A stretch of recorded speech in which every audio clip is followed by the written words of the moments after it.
बृहस्पति व्रत कथा। प्राचीन समय की बात है। एक बड़ा प्रतापी तथा दानी राजा था। वह प्रत्येक गुरुवार को व्रत रखता और पूजा करता था।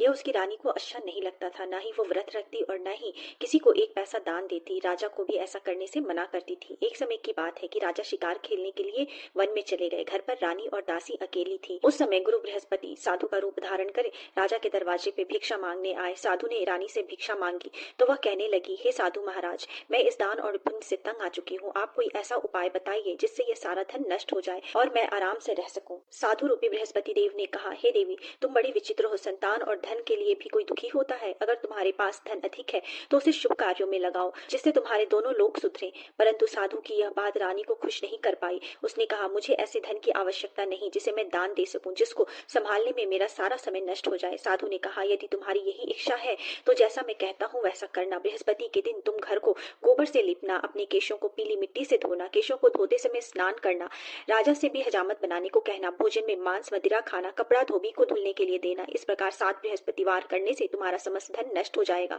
इतना कहकर साधु बने बृहस्पति देव अंतर्ध्यान हो गए। साधु के कहे अनुसार करते हुए अभी रानी को 3 ही बृहस्पतिवार बीते थे कि उसकी समस्त संपत्ति नष्ट हो गई। भोजन के लिए परिवार तरसने लगा। एक दिन राजा रानी से बोले, हे रानी, तुम यही रहो, मैं दूसरे देश को जाता हूँ, क्योंकि यहाँ मुझे सभी जानते हैं, इसलिए मैं कोई छोटा काम नहीं कर सकता। ऐसा कहकर राजा परदेश चला गया। वहां वह जंगल से लकड़ी काट कर लाता और शहर में बेचता। इस तरह वह अपना जीवन व्यतीत करने लगा। इधर राजा के बिना रानी और दासी दुखी रहने लगी। एक समय जब रानी और दासी को 7 दिनों तक बिना भोजन के रहना पड़ा, तब रानी ने अपनी दासी से कहा, हे दासी, पास ही के नगर में मेरी बहन रहती है, वह बड़ी धनवान है, तो उसके पास जा और कुछ खाने को ले आ, जिससे हमारा थोड़े दिन तक गुजर बसर हो सके। दासी रानी के बहन के पास गई। उस दिन बृहस्पतिवार था। रानी की बहन उस समय बृहस्पतिवार की कथा सुन रही थी। दासी ने रानी की बहन को अपनी रानी का संदेश दिया, लेकिन रानी की बहन ने उससे कोई उत्तर नहीं दिया। जब रानी की बहन से कोई उत्तर नहीं मिला तो वह बहुत दुखी हुई। उसे क्रोध भी आया। दासी ने वापस आकर रानी को सारी बात सुना डाली। सुनकर रानी ने अपने भाग्य को कोसा। उधर रानी की बहन ने सोचा कि मेरी बहन की दासी आई थी, परंतु मैं उसे कोई उत्तर नहीं दे पाई, उससे वह बहुत दुखी हुई होगी। कथा सुनकर और पूजा समाप्त कर वह अपनी बहन के घर गई और कहने लगी, हे बहन, मैं बृहस्पतिवार का व्रत कर रही थी। तुम्हारी दासी गई थी, परंतु जब तक कथा सुनते हैं तब तक न उठते हैं और न ही बोलते हैं, इसलिए मैं नहीं बोली। कहो दासी क्यों गई थी? रानी बोली, बहन, हमारे घर अनाज नहीं था। ऐसा कहते कहते रानी की आंखें भर आई। उसने दासी समेत भूखे रहने की बात भी अपनी बहन को विस्तार पूर्वक कह सुनाई।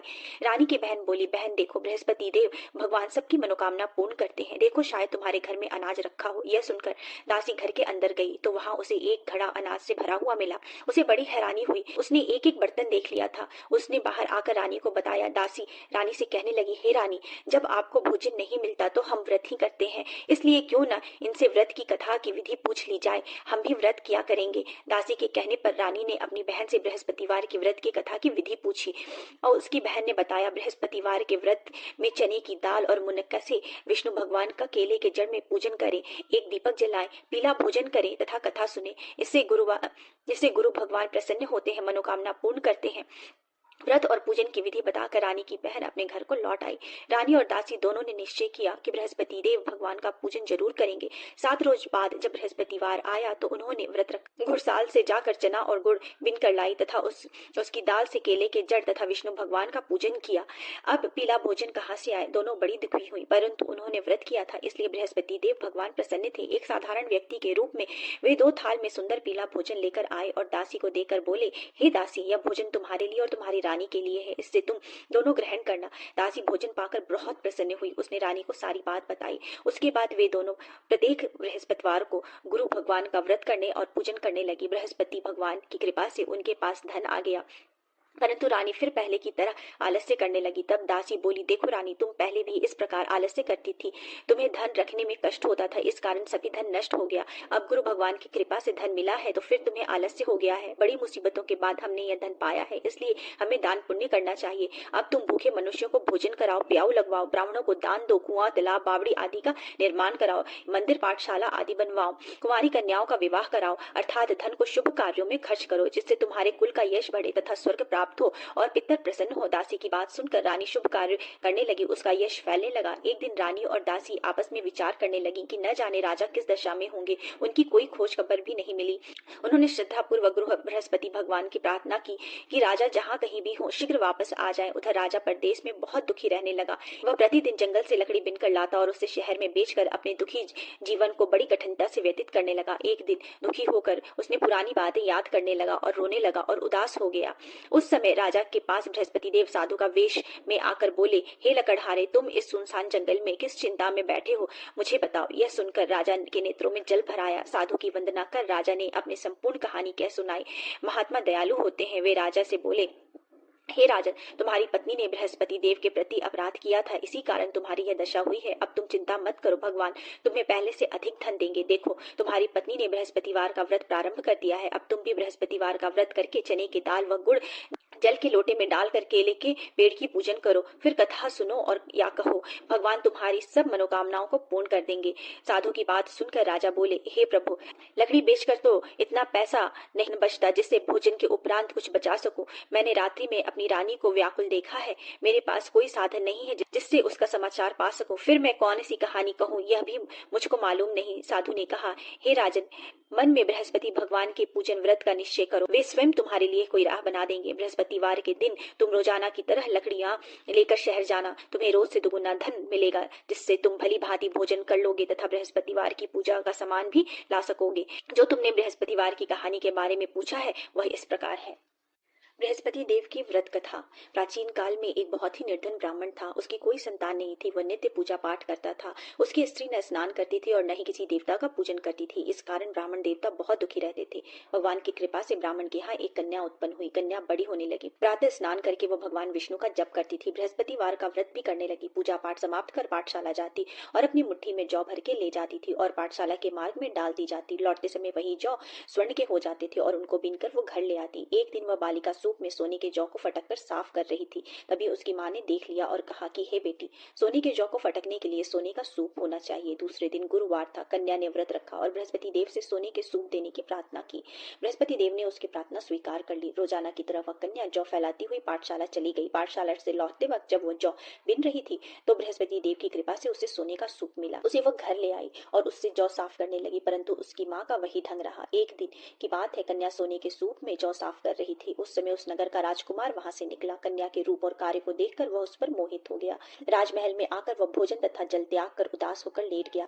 राजा को जब राजकुमार द्वारा अन्य जल त्यागने का समाचार ज्ञात हुआ तो वे मंत्रियों के साथ अपने पुत्र के पास आ पहुंचे और कारण पूछने लगे। राजकुमार ने राजा को उस लड़की के घर का पता भी बता दिया। मंत्री उस लड़की के घर गए। मंत्री ने ब्राह्मण के समक्ष राजा की ओर से निवेदन किया। कुछ दिन बाद ब्राह्मण की कन्या का विवाह राजकुमार के साथ संपन्न हुआ। कन्या के घर से जाते ही ब्राह्मण के घर में पहले की भांति गरीबी का निवास हो गया। एक दिन दुखी होकर ब्राह्मण अपनी पुत्री से मिलने गए। बेटी ने पिता की अवस्था को देखा और अपनी माँ का हाल पूछा। ब्राह्मण ने सभी हाल विस्तार पूर्वक सुनाया। कन्या ने बहुत सा धन देकर अपने पिता को विदा कर दिया, लेकिन कुछ दिन के बाद वही हाल हो गया। ब्राह्मण फिर अपनी कन्या के यहाँ गए और सभी हाल अपनी पुत्री को कह सुनाया। पुत्री बोली, हे पिताजी, आप माताजी को यहाँ लिवा लाओ, मैं उन्हें वह विधि बता दूंगी जिससे गरीबी दूर हो जाएगी। ब्राह्मण देवता अपनी स्त्री को साथ लेकर अपनी पुत्री के पास राजमहल में पहुंचे तो पुत्री ने अपनी माँ को बहुत समझाया।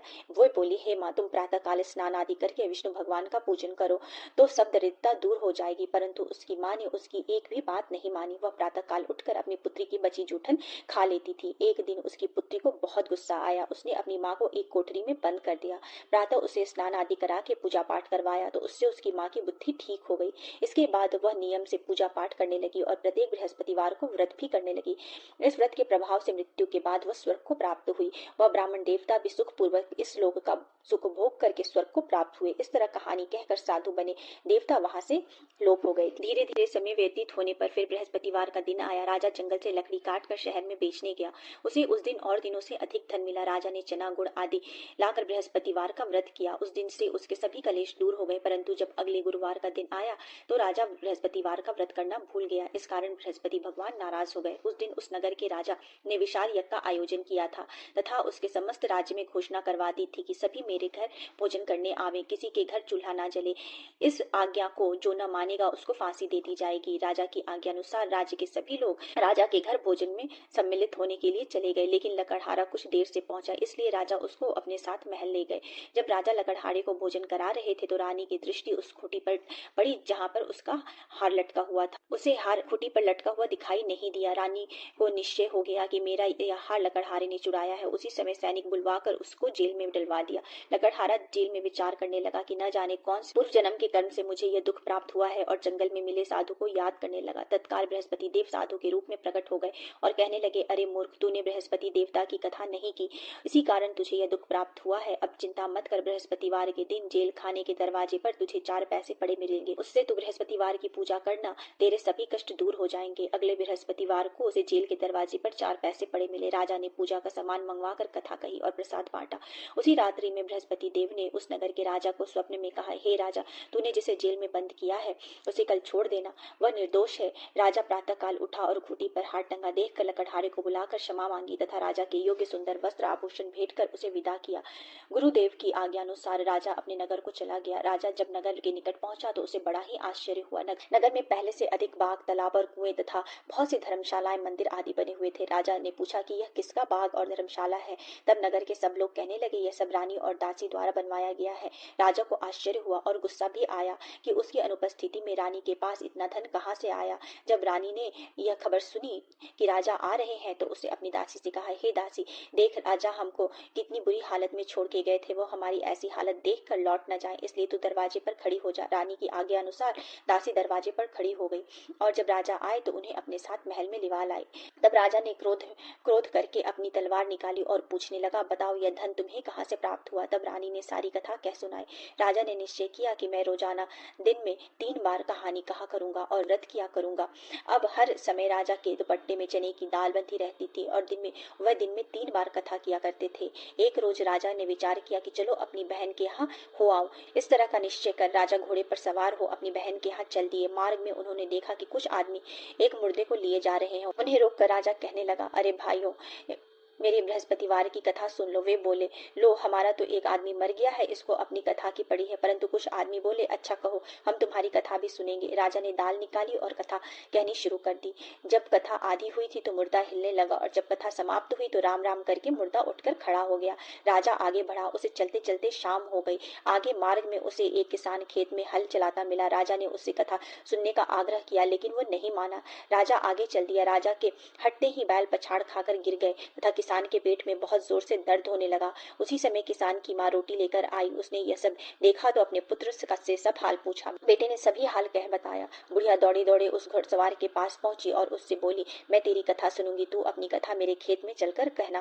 राजा ने लौटकर बुढ़िया के खेत में जाकर कथा कही, जिससे सुनते ही बैल खड़े हो गए तथा किसान के पेट का दर्द भी बंद हो गया। राजा अपनी बहन के घर पहुंचा। बहन ने भाई की खूब मेहमानदारी की। दूसरे रोज प्रातःकाल राजा जागा तो वह देखने लगा कि सब लोग भोजन कर रहे हैं। राजा ने अपनी बहन से जब पूछा, कोई ऐसा मनुष्य है जिसे भोजन नहीं किया हो तो मेरे बृहस्पति भगवान की कथा सुन ले। बहन बोली, हे भैया, यह देश ऐसा ही है, यहाँ सब लोग पहले भोजन करते हैं, बाद में कोई अन्य काम करते हैं। फिर वह एक कुम्हार के घर गई जिसका लड़का बीमार था। उससे मालूम हुआ कि उसके यहाँ 3 दिन से किसी ने भी भोजन नहीं किया है। रानी ने अपने भाई की कथा सुनने के लिए कुम्हार को कहा। वह तैयार हो गया। राजा ने जाकर बृहस्पतिवार की कथा कही जिससे सुनकर उसका लड़का ठीक हो गया। अब तो राजा की प्रशंसा होने लगी। एक दिन राजा ने अपनी बहन से कहा, हे बहन, मैं अब अपने घर को जाऊंगा, तुम भी तैयार हो जाओ। राजा की बहन ने अपनी सास से अपने भाई के घर जाने की आज्ञा मांगी। सास बोली, हाँ चली जा, मगर अपने लड़के को मत ले जाना क्योंकि तेरा भाई के कोई संतान नहीं है। बहन ने अपने भाई से कहा, हे भैया, मैं तो चलूंगी परंतु बालक नहीं जाएगा। अपने बहन को भी छोड़कर दुखी मन से राजा अपने नगर को वापस लौट आया। राजा ने अपनी रानी से सारी कथा कह सुनाई। बिना भोजन किए वह शैया पर लेट गया। रानी बोली, हे प्रभु, बृहस्पति देव ने हमें सब कुछ दिया है, वे हमें संतान भी अवश्य देंगे। उसी रात बृहस्पति देव ने राजा को स्वप्न में कहा, हे राजा, उठ, सभी सोच त्याग दे, तेरी रानी गर्भवती है। राजा ने यह जानकर बड़ी खुशी हुई। 9वें महीने रानी के गर्भ से एक सुंदर पुत्र पैदा हुआ। तब राजा ने बोला, हे रानी, स्त्री बिना भोजन के रह सकती है परंतु बिना कहे नहीं रह सकती। जब मेरी बहन आए तो तुम उससे कुछ मत कहना। रानी ने हाँ कर दी। जब राजा की बहन ने यह शुभ समाचार सुना तो वह बहुत खुश हुई और विदाई देने के लिए भाई के यहाँ आई। रानी ने तब उसे आने का उलाहना दिया। जब भाई आपके साथ ला रहे थे तब टाल गई, उनके साथ न आई और आज अपने आप ही भागी भागी बिना बुलाए आ गई। तो राजा की बहन बोली, भाई मैं इस प्रकार न कहती तो तुम्हारे घर औलाद कैसे होती। बृहस्पति देव सभी कामनाओं को पूर्ण करते हैं। जो सद्भावना पूर्वक बृहस्पतिवार का व्रत करता है एवं कथा पढ़ता है तथा सुनता है और दूसरों को सुनाता है, बृहस्पति देव उसकी सभी मनोकामनाओं को पूर्ण करते हैं, उसकी सदैव रक्षा करते हैं। जो संसार में सद्भावना से गुरुदेव का पूजन करते हैं एवं व्रत सच्चे हृदय से करते हैं, उनकी सभी मनोकामनाएं वैसे ही पूर्ण होती है।